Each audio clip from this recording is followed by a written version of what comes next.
Wait!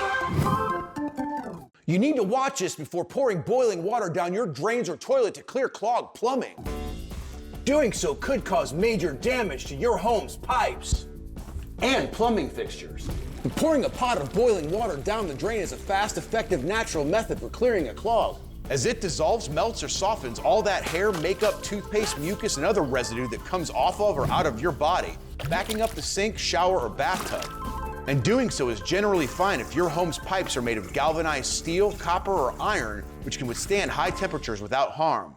But if your home is plumbed with PVC pipes, you'll want to refrain from bringing things to a boil.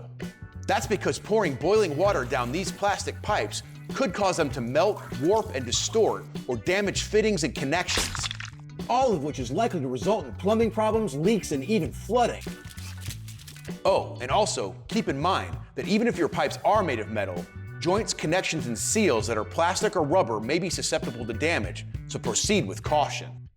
And when it comes to your toilet, much like you should avoid pouring boiling water on your tea leaves lest you scald them and burn the flavor out,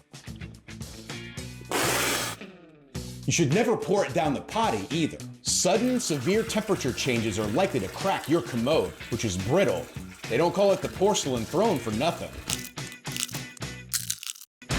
Avoid putting a hole in your bowl by instead pouring a large amount of very hot, but below boiling water into your toilet to put a hot rush on toilet paper dams and other unmentionable ick mucking up the works.